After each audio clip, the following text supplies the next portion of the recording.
Hey everybody, welcome to another episode of Cesar's Modern Life. My name is Cesar Rodriguez. If you're listening, you probably already know that.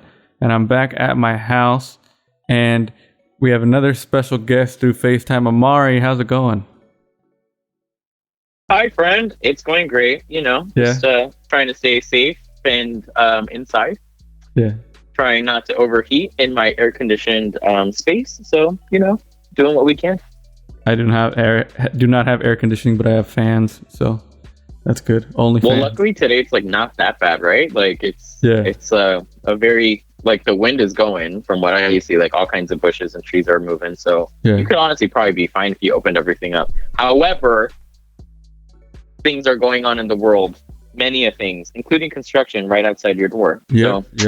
For the sake of sound quality, we're just not going to open that up. Nope, we're not. I mean, they are. Some of them are because it's way too hot. But yeah, so if you don't know Amaury, he's a friend of mine since high school, which now would probably be 14 years of friendship, right? Or 12? We're 2 years into... Oh, shit. 2 years into high school, we started being... Or 3 years? When in high school did we become friends?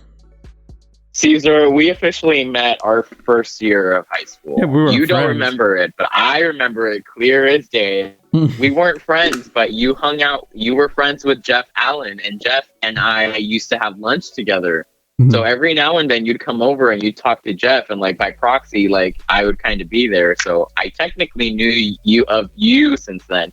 You didn't acknowledge me until you were forced to have to do it through English class.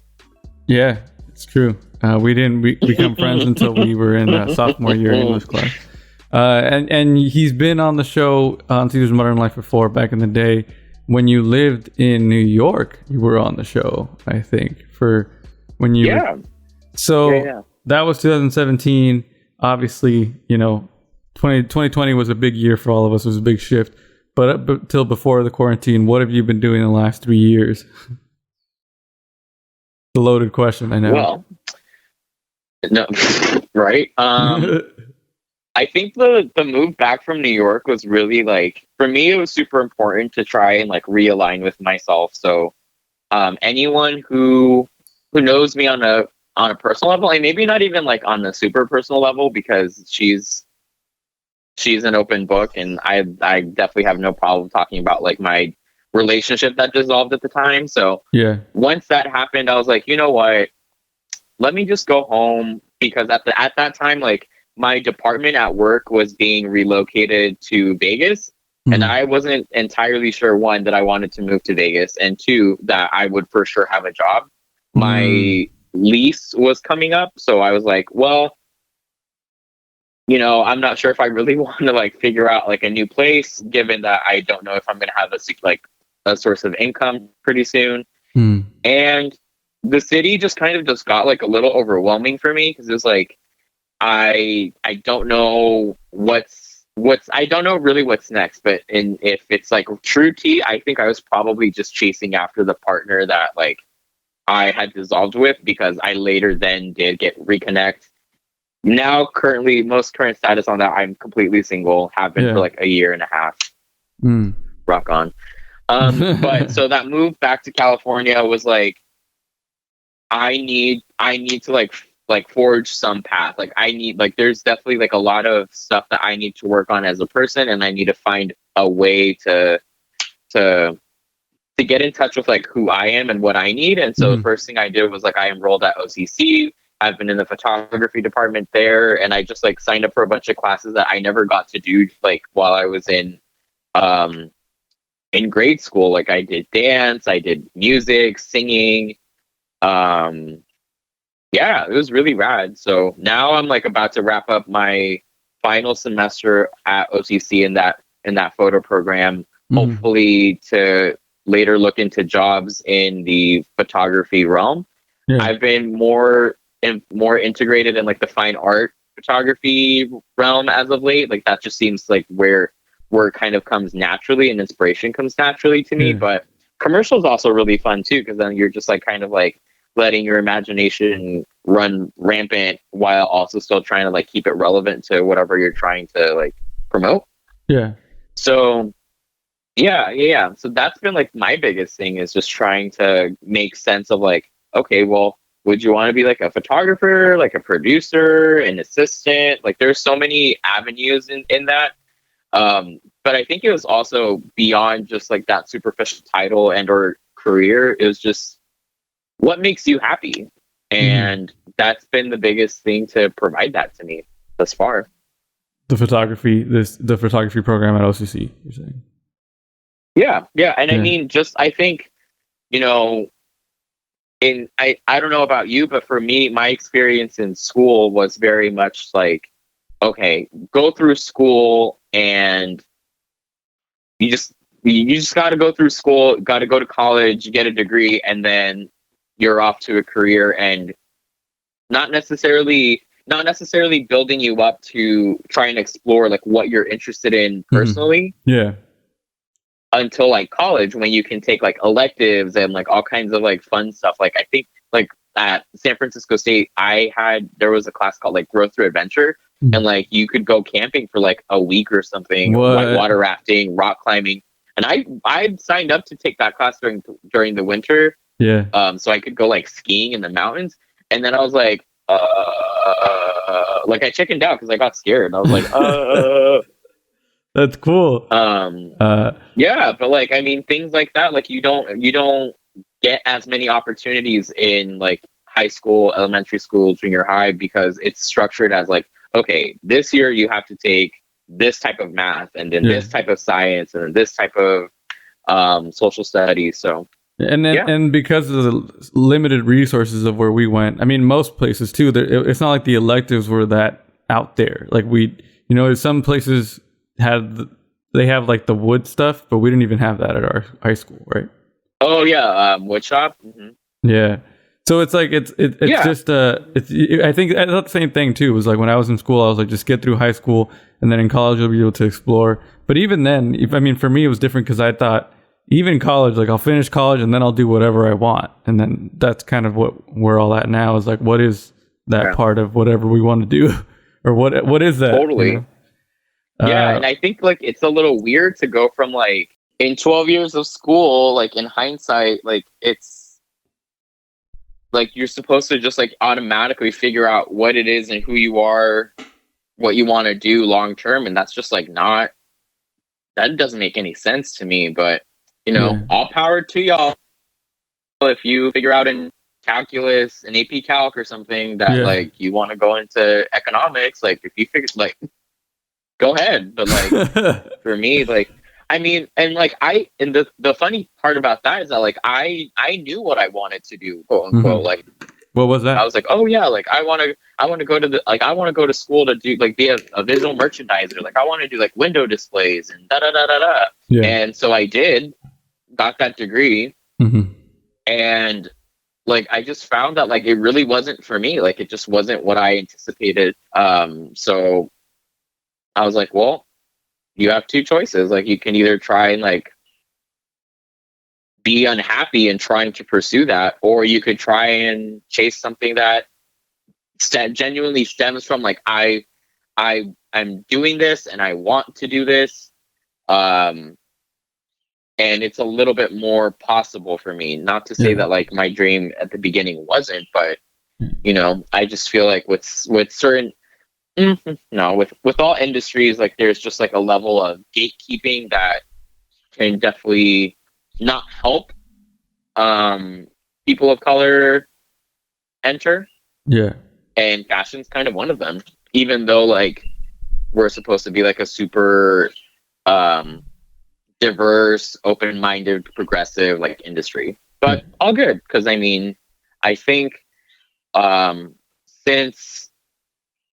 since changing course, I've also had like that realization that, if people don't open the door for you, you gotta like open it up for yourself. Like just keep doing you, and then maybe someone will notice and things will change. And even if like maybe necessarily you aren't like shooting for Vogue, or you're not like doing any like super high level work like that, that's totally okay. Maybe that's not your goal. Yeah. Like you'll get to that point, or you'll get to a point where you'll be happy with what you're doing. Yeah, I think that, we're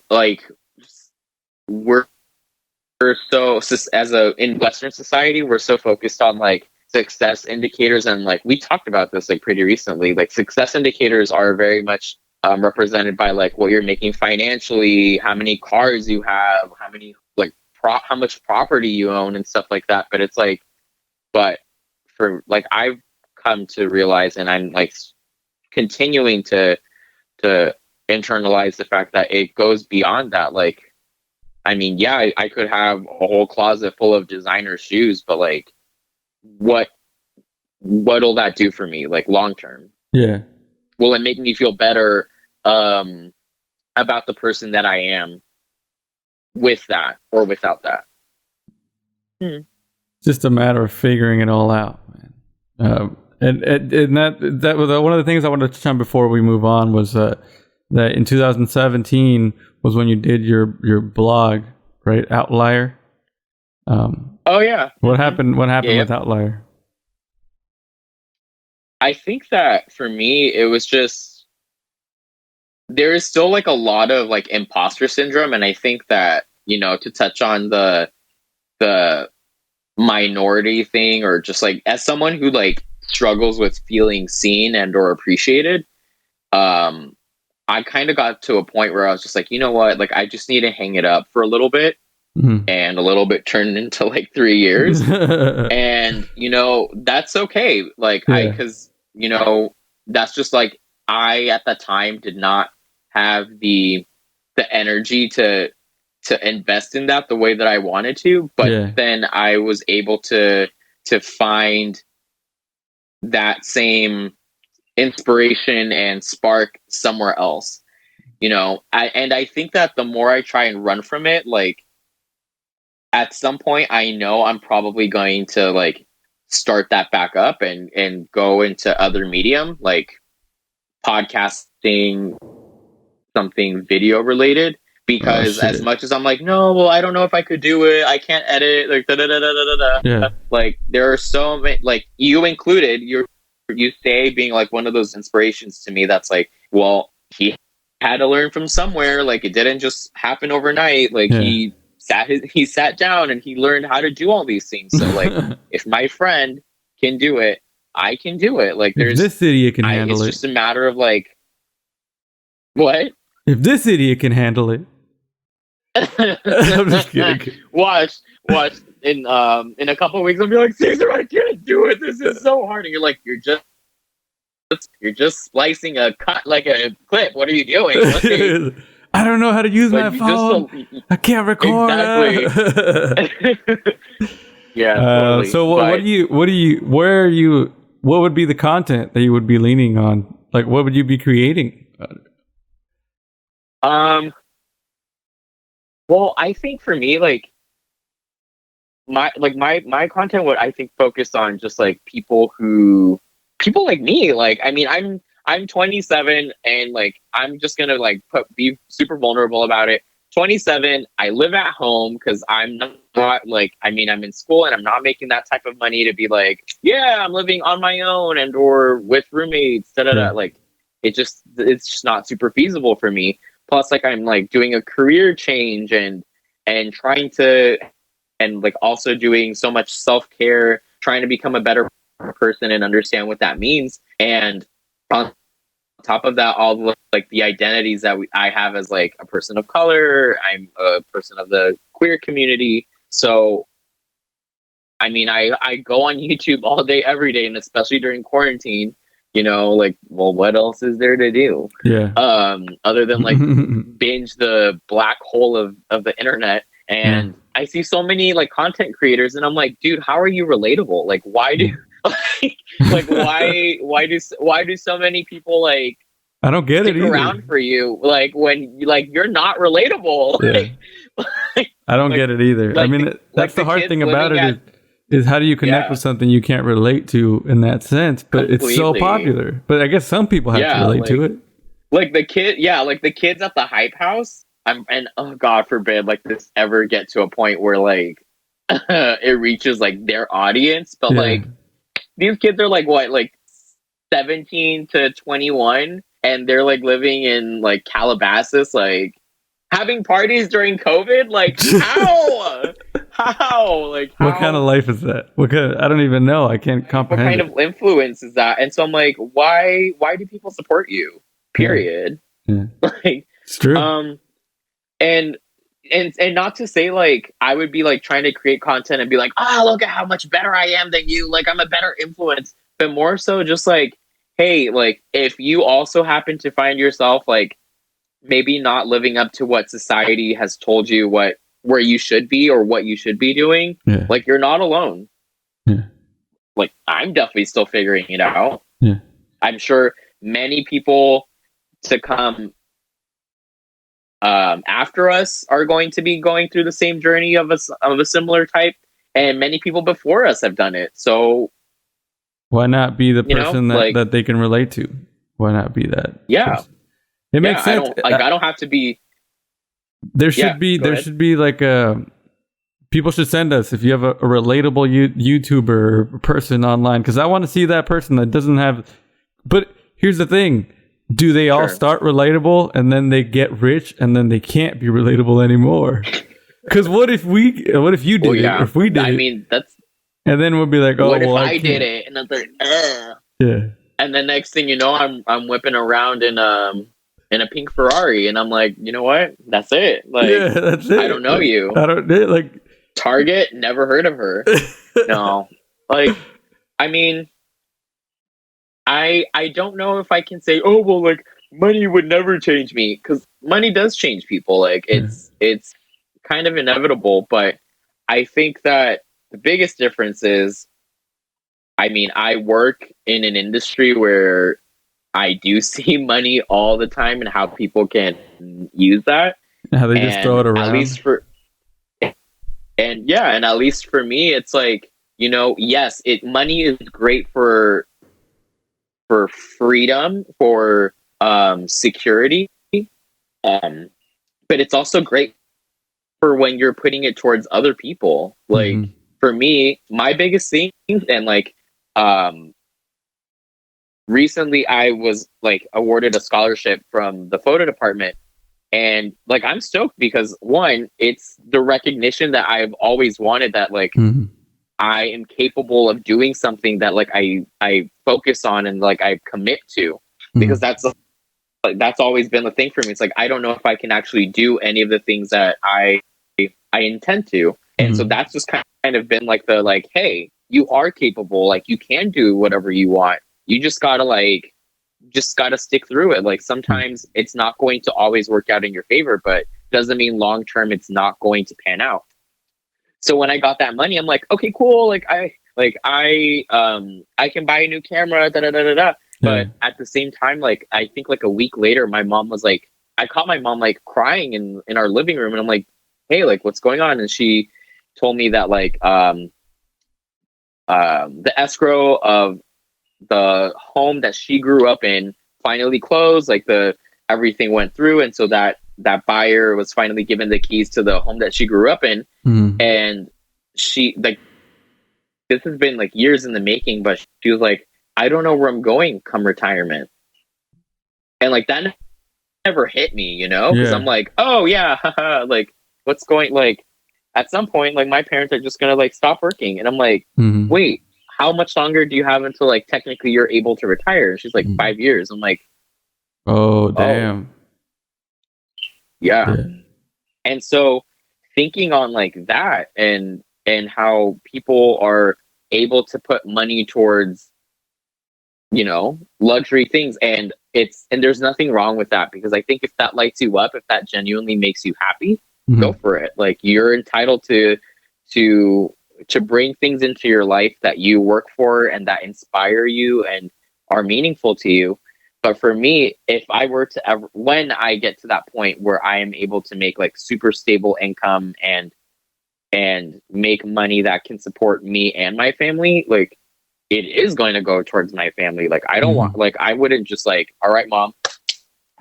Yeah. All right. Well, thanks for everything, but like, I'm just gonna go over here and figure it out. I saw a meme that was like, me praying that my mom and my dad stay alive long enough for me to repay them for everything they've done for me. I have that saved on my phone it too. Was fun. It was like Patrick praying or something, and I was like, "That's a good." Yeah. and it's true. Like at least for me, like I mean, granted, I don't have necessarily the best relationship with my dad, as we've talked about before, but even to just be like, hey, you know, wherever you are, here you go. Like here's a little time for dealing with me all those years. It's true. You know, and yeah, like it's, I don't know. I it's hard for me to wrap my head around like the idea of like influencers and like for the beauty community. I don't know if you follow any of that at all, but like the amount of like drama and drama gated that they like get into, and I'm like, this is what y'all support. Like, we need to find some new. We need to find some new people. Like we need some new stories, because this is just like ridiculous. People out here talking about canceling people and bringing up stuff from like the past, and I don't know. How do you feel about that? How do you feel about cancel culture? As somebody, I havened talked to you about that actually. I only talked to Num about cancel culture. I mean, I think there is some. I think that there's like something to it. Like, I mean, I'm kind of for it, but at the same time, like, yeah, I think it's also hard to try and cancel someone altogether without giving them complete benefit of the doubt. For me, like the idea that you can't grow and or learn from your errors, like that's a little weird to me, because I will be the first one to say like I've done some stuff, said some things that I'm not proud of, and like I had to learn from those mistakes the hard way, and like educate myself, because you know, as someone, when you're in your early teens, like pre-adolescence, you do and say a lot of stupid things thinking, oh well, like they're doing it and so it's okay. Like, oh, look at, like, if I imitate them, like I'll have like that same type of vibe and energy. And then you later realize, oh, hold on, like, you were saying a bunch of crap that's like really not appropriate. So it's kind of hard, like how, like what, like to kind of deny someone the ability to grow and or be an ally, and you know, prove that they aren't who maybe they've been labeled to be. Like that's a little challenging, but there are instances where there are certain people in media that have repeats of like those same mistakes and are being problematic. And so at that point, I think it's kind of understandable why certain people deserve to be canceled. But when it's like when you slip up. What about you? I think there's a difference between slipping up and revealing who you really are, or not even slipping up. Slipping up and then just kind of revealing who you are at the same time, because there is such a thing as making a mistake. And in the 14 or 12 years, whatever it is that we've known each other, we've heard each other make mistakes in the things we've said, and it's, I guess you have to know the person as a whole, but at the same time, like, people work so hard. Like, if we're talking about just like in the world, the fame world, you work so hard to get to that point. And if you say something during that time that you shouldn't be saying, like, hey, that's your fault. Like, obviously the stuff about digging up old tweets and like reading about people, it's like, okay, that's where you learn, because that stuff wasn't hidden. It was just always there. But, I don't know. It's complicated. I think people fear that there's overcorrection, or fear that it's like too much cancel culture. But at the same time, like, I'd rather it overcorrect than how it was before, you know? I think accountability is super important, for sure. I think when you become a public figure, you kind of come in with the understanding that, like, there's always going to be people that there can be 99 people in the room. There will be people who support you, and then there are going to be people who don't. And those ones that don't might like do anything that they can to bring you down. So, True. you know, like if you put yourself out there like that, like you got to make sure, like, I'm not saying like, okay, go wipe all your shit clean, but like, you know, if someone is telling you that you're walking like a duck, talking like a duck, like you might be a duck. Like Yeah. you might need to go talk to some people, read up on some resources and like wipe that shit, because like educate yourself, Yeah. because otherwise, well, then you get everything that you deserve. Exactly. All right. Well, it's time to get deeper on the show. So this is so in the past 3 years, because I feel like we've had a lot of opportunities to talk about our life because we've done so much podcasting together over the years. It started with the Amaury and Cesar show in high school, and then Talk Everything, and then Cesar's Modern Life, and now again Cesar's Modern Life. So in the past 3 years, The sequel. what experience or whether it be pain or like joyous has shaped your point of view in the past couple of years? Have you had an experience that has changed the way you looked at the world?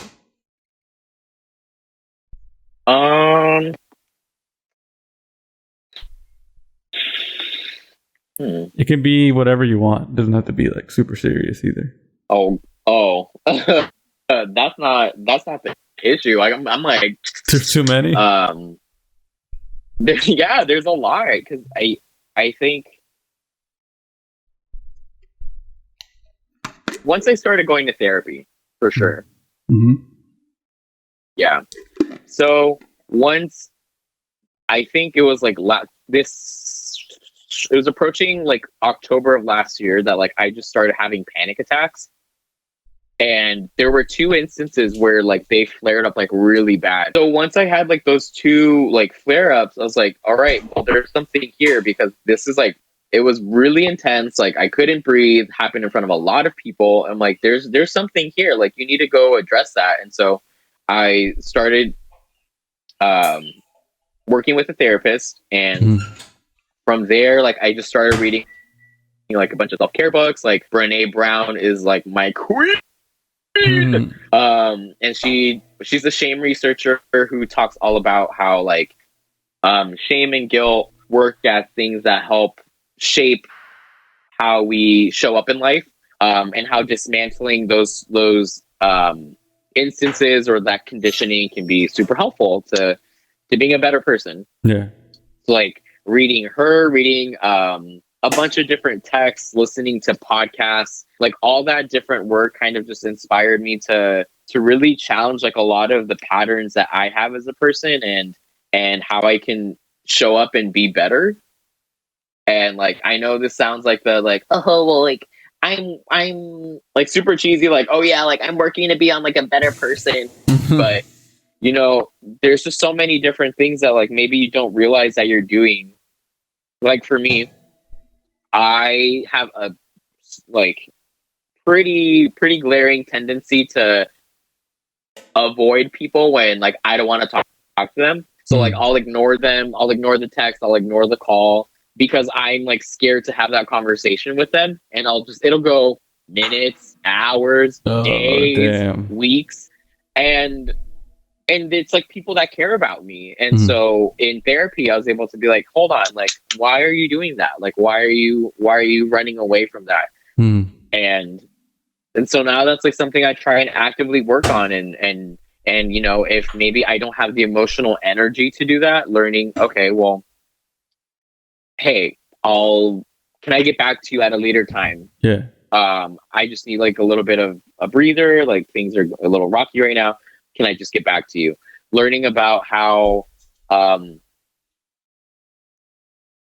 like boundaries, that's the biggest thing for me, is like learning how to be able to say, you know what, I'm not available to do that, or I can't do that. Not trying to constantly be everything for everyone, and working on setting those boundaries and maintaining them. Because I think for me, that's definitely been something where physically, emotionally, spiritually, I haven't always necessarily been firm with practicing like, hey, like this is what I need or this is what I'm okay with, and vocalizing when people are breaching that. Yeah. Well, I'm glad that you decided to start going to therapy. I think everybody should. I think it's a good.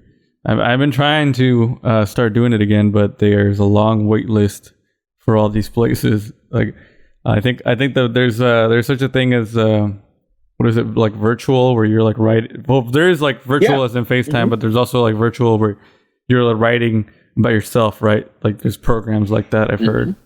So it's not just talking it out with one person. If you're too shy to do that, you can talk it out with yourself. I think even when I used to go to therapy back like in high school or like after high school, it would just be me talking out my issues with somebody, and just by vocalizing it, you kind of figure it out along the way.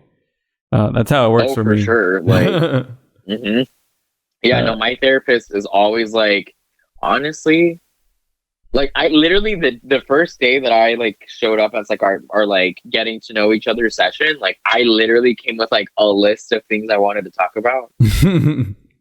Like my therapist didn't even have to like she didn't even have to like sit me down and be like, so what's wrong? I'm like, okay, so we're gonna go through like points 1 through 4 in the next like 2 weeks, and then like numbers like 5 through 8. Like I'm hoping that we can do that more as like long-term projects, and then maybe like the rest we'll see how long we need for that, but that's where we're at. And like honestly, I think just being able to like get it out of your body, being able to get it out of your mind and onto paper, or because I like to journal, so journaling is super helpful for me because it helps me like be more specific with what I'm feeling. And then I think it's the action of like literally writing it out that's like letting it go, like taking it from my body and then like putting it somewhere else. So I love journaling. I do voice notes sometimes where I'm like, okay, I don't have the energy to journal, so I'll literally just like be going and just like go for like a walk for like an hour and a half, and just like just let it all stream of consciousness into the phone. Damn. I feel like for me, I've been wanting to journal or something like that, but it's just there's just so much going on in my head. I don't even know where to start, like where to pinpoint to be like, okay, this is where I'm gonna start talking about whatever. So I tried. This is weird. I haven't really told anybody but Carla, but I tried to start writing everything I remember about my life from the beginning, so I could see where to go from there. Like where, like, oh, I remember this, and then be like, and then even the dark stuff of like, hey, like I remember when I was sad about this. Like try to remember all that, but it's just so much. I don't know. But it is a good way. It's like you're just writing it out and trying to figuring it out, Absolutely. And I think, well, the great part about, like, if you ever want to explore it, so Carla and I, we have a subscription to this work that focuses on manifestation and like how to walk in authenticity and like really vocalize like what you need and fully believe that you can manifest the things that you want. And part of that like is the inevitable work of like working in your shadow, like addressing like things that happened in life that had an impact on you, whether that's positive or negative. Reparenting, so like going in and maybe like addressing again those situations where your parents maybe didn't necessarily give you what you needed at the time. And I was just sharing this with Carla recently that like, yes, like I love doing that work, but sometimes it gets into like overwhelming for me because I have the personality to where I like I want to get it all done, like all in one shot. Like I'm gonna go through like 8 chapters of work, and we're gonna do this all right now in like 10 minutes. And it's like no, like that's not how it works. No. Like you're not gonna get like a gold star for finishing first. Like nobody's here. Like it's just you and your work, you know. And it's lifelong. I think that's like the super important thing too, is that like you don't have to get it all done in one sitting in one day. Like this is stuff with you that's been accumulated for X amount of years of your life. So the idea that you're just going to fix it or rewrite these feedback loops, it's no, like it takes a while. Plenty of time. As much time as it took to set those in stone, it's going to take potentially as much time to like rewrite them, and that's totally okay. Well, it's true. Yeah, it's not one day to the next. It's working, and it's like working out. I guess it's like your body's not gonna, just lose all the weight right away. You got to chip at it little by little. Same way with mental health problems or mental blockages. So yeah, and then it's okay. Yeah, and it's okay. Yeah, we're all human. To have moments where you need to stop, like exactly, because like I mean that's where I've been with like my workouts. Like the first 3 months of COVID, I was like, like I was hitting my workouts. Like I was like doing insanity, and then I was running. Like I was like getting it. I was like, all you like super fit white gays who don't have access to Equinox anymore. Like I'm about to catch up. Like it's over, and suddenly. Like after that 3 months, I'm like, I'm fucking bored. Like I need something different. I need something new. And like, it wasn't until just recently that I finally worked out in like such a long time. And granted, my body hurts, but I'm like, hey, this is nice. There was no pressure of like, I need to catch up to people. I need to do this. It's just like, hey, I'm doing it. Cool. You did it for yourself, and it felt good. And so hopefully I can keep back up with it. Like. There's no rush and there's no one to beat but myself. Yeah. Very inspiring, Amaury. Oh, Cesar. All right, so I told you this is one of the questions I told you before. What would be the title of your life? This chapter of your life. And I guess you don't have to, quarantine doesn't have to be a part of it. I guess it is, right? It's a part of our life. This quarantine thing. Yeah. So yeah, what would be the title of this chapter of your life, Amaury?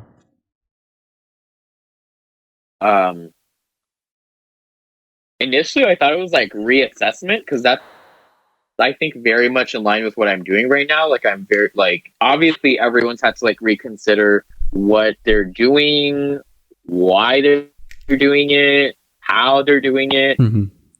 So this year was supposed to be like this fall summer was supposed to be a time that like I'm like, okay, we'll move to LA, to New York. What's gonna happen there? But then I just felt like, no, maybe it's more financially responsible to just stay exactly where I am, because like why am I gonna pay big city money to be doing nothing? You'd stay inside just like, so like every week. Yeah, I mean like what's the point? Yeah. So it's reassessment, but then also like redirection, because it's also coming up with like, all right, well, I can't do this, but this is what I can do. This is what I'm going to occupy my time with. Yeah. And so coming up with the ways that I want to do that, obviously, again, like in addition to like to YouTube, like I've been like super into podcasts and like listening to all these inspiring people that really focus on like intuitive work and that type of spiritual, holistic self-help realm. And I'm like, all right, well, when are you up? Like, come on, Amaury, let's go. Like, let's get it going. And it doesn't have to be like, it doesn't have to be anything for anyone other than me. Like, it can be as simple as like, hey, like, my skin's glowing. Like, I'm loving it. Like, here we go. And that's it. Like, it doesn't have to be like, oh, I finally reached like 20K subscribers. Like, no, it can just be as simple as like, hey, like, look at this like chronicle of like, like this journey of like, this is where like, I started with learning guitar, and this is where I'm at now. Look at me. Couldn't I guitar before, and now I can. I can definitely relate to that in the sense of the Rodriguez show. That's exactly how it is. It's like, hey, we don't have the biggest following, but it's 5 years of work, and you can see it from when it starts to how it is now. When it started to how it is now, that it's you know, we grew and it's different now. I mean, I don't even this show too. The fact that we can do this show now is because of the fact that all the research I did to make the Rodriguez show work this way. So yeah, totally. And I mean, I get the privilege of seeing you in your element, like, and the reap the fruits of your labor, because I mean, I like, and we also recently talked about this. I just love talking to you. So like, I love going over things again and again with you. But how we recently like ran into well, not super recently, but like 5 months ago, like we ran into like a group of people that you knew, and they were all from like networking connections via your work in this in this realm. Yeah. And you know, there was a point where like you were very firm with like, these are my friends, like this is what I do, this is what I like, this is what I don't like, and that's that on that. Yeah. Period. Like I'm not letting anyone, no new friends. And like now I'm like, Cesar knows more people than I do. Like That's funny. That's funny because now it's like, because of the quarantine and because of, you know, where the direction it took, it's like now I have like 10 friends or 5 or 6 or 7 friends. You had to cut some people off, you know. Look, we gotta do it. Like some people acting out here like there's not a whole virus that's killing people. Yeah. And or forgetting that Black Lives Matter, and or forgetting that certain people need to be taken out of office. But you know, we're just we're living and loving and turning it up, as Miss Ariana said. Yeah. All right, Amaury. So fun part, the less serious part of it. Well, actually, depending, I guess, on the answer, is what is something that you like, art that you've experienced recently that's impacted you? Okay. Have you ever heard of this album called 3 Cheers for Sweet Revenge by a band called My Chemical Romance? Yes. Have you just started, you re-listened to that or what? Iconic. No. I mean, it's not necessarily like a re-listen, because like literally just before, like earlier today, while we were texting, I watched a video by a YouTuber named Anthony Padilla, where he interviewed like 3 singers from like the singers from like Under Oath, Silverstein, and From First to Last. And I was shook. I was like, my 2007 feels is just like kicking in. Like my eyeliner is back. My side swept bangs and hair to here is back. My booty shorts are back. We're here. We're present. Accounted for. Yeah. So that never ends. You know, I think the most recent thing that like really inspired me was oh my god. Oh, the movie Lady Bird. Oh yeah. Yeah. Whew. So I was watching that with my mom, I think maybe a month or so ago. And like, hikey, I just like saw all me and my teen angst and like my desire to like, I'm gonna leave home, like I'm better than this. Like, but then there was just like also something so special about seeing that relationship, that like conflict with a parent and child who kind of just wants more, and like that kind of realization that you get when you leave home, where you kind of really like acknowledge and appreciate your parents for everything that they've done for you. Yeah. And like I saw that a lot with that film, especially towards the end, when Saoirse finally like moves to New York, because obviously like I did the same thing a few times, to a few different cities. And so there was just like something so special in seeing that, as it resonated with like my own journey and where I continue. Because high key, like if my mom doesn't cry, like I was joking with my mom, like I bet like the next time I leave and the final time I leave, you're not gonna cry. You're gonna be like, can I help you pack your bag? Like, do you need help? Like, do you want me to like help you load the car? Like, hello? Like, are you sure we can't push that date up a little bit more? Can't push that date up. Yeah, I think that was honestly like the most like one of the things that impacted me most. And then on like a cheesier and more lighthearted note, my friend Rena visited the States because they're teaching English in Japan right now and they're about to end their contract, but they visited me and some friends from undergrad in December, and then later in December, later in January too. And while we hung out, like they reintroduced me to K-pop.